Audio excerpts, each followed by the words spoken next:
Hello everybody, welcome back to Screen Stars. I'm here today to bring you my review for the 2020 horror film Clownery, a film that is co-written and directed by Eros D'Antona, and it stars Katiana Korshenska. Now apparently I think this film was made in Italy, but it is in the English language, so there's no subtitles or anything like that, and it focuses on Katiana Korshenska's character Emma, who while she was a child on her birthday suffered a massive trauma, and you get to see some of that. And this essentially leaves her with a phobia of clowns that has taken her into her adult life. It led to the death of her mother when she was a child, and she basically doesn't like birthdays anymore, and certainly doesn't like clowns. However, the closer it gets to her birthday, she's having, and on her birthday when she's grown up, I can't remember how old she is now. She's still at college, I guess, so she's still below 20, I'm guessing. She is having visions of clowns everywhere, these vicious psychopathic clowns. Everywhere she's looking, they're all over the place. So she's not having a great time, really. And then, hey, it's a horror film. Guess what? You know, there's killings in it, and clown-related killings, and that's enough of the plot. Now, you can see I'm not very enthusiastic about this film. I've got to say, I thought this film was, and I don't say this often, garbage, really. There's so much to go through with this film that's wrong. We'll start with the positives because there aren't too many of those. I thought the effects for the clowns were decent, and I thought some of the kills that we get to witness are pretty graphic. So they got those two things pretty right. Everything else they got catastrophically wrong. Like I say, it was made in Italy, I believe, but most of the cast, you've got a cross between some of the cast who I think are Russian. So obviously English isn't their first language, so they're struggling to speak the dialogue. Now, I don't like to say that, you know, bad actors and actresses, really, especially when they're, you know, like I say, English isn't their first language. Sometimes it can come across as a bad performance when they're just struggling with the dialect. And that could have been what's going on here, but it literally, it's throughout the whole cast.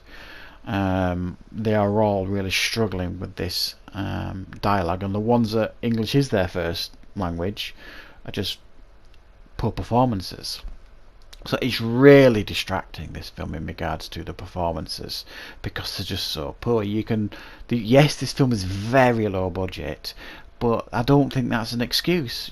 I've seen many low budget films with strong central performances that will still pull you in as an audience member, and this really doesn't. It's very, very distracting and totally breaks immersion, I think.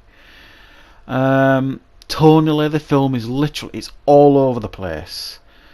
You get these scenes with her, this Emma, having these weird dreams, these weird visions and things like that, and then she's having drinks with her mate, and you know, it's quite clear she doesn't like birthdays, but they keep pushing her friend, you know, we're going to give you a party, we're going to make you feel special, you know, but she hates birthdays. Get the message, people.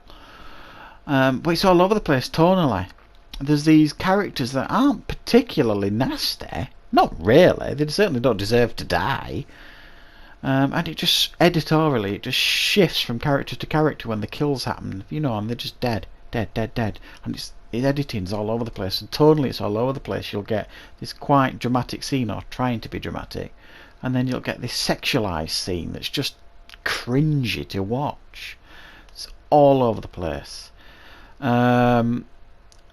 And I think critically wrong with this film is it's painfully predictable, and I'll tell you why it's painfully. I mean, you know, I'm half decent at figuring out films, but it's not particularly difficult to fool me in a film if it's clever enough.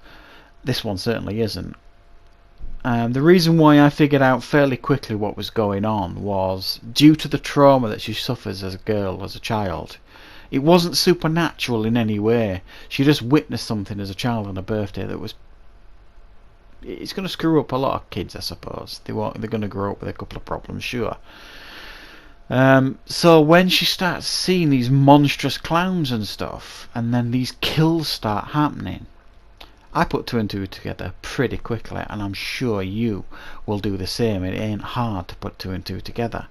So it thinks it's clever, and it's really, really not. So again, a low budget film, if it's done clever enough and the writing's good enough, it will still fool you, or it will still draw you in as an audience member. This one fails catastrophically on all counts, apart from the look of the clowns and the kills. Are reasonably graphic and done pretty well. I've seen low budget films where the kills, they look and sound terrible. It sounds like they're stabbing a, I don't know, a melon or something like that. Whereas it feels pretty realistic, looks pretty realistic, the kills in this film, and the clowns are what you would expect from a horror film with clowns. They're pretty monstrous and the effects are pretty decent. Those are the only two things that I would suggest are worth watching this horror film for, if you're a fan of clown horror films. Now, let's be honest, these things are a dime a dozen these days. Since the It films, there has been a huge resurgence of clown-related horror. Some bad, some not so bad, some pretty terrible. Unfortunately, I've got to put this in the final category, pretty terrible. There's very little to recommend here with this one. I'm going to have to give it a 2.5 out of 10. A pretty low score, I know, but I really, really didn't have a lot of time for this film, unfortunately. So that is my review for Clownery, another low budget horror that you can watch on Prime right now if you so choose. So thanks very much for watching, everybody. I will see you back with more content and reviews on Screen Stars very, very soon.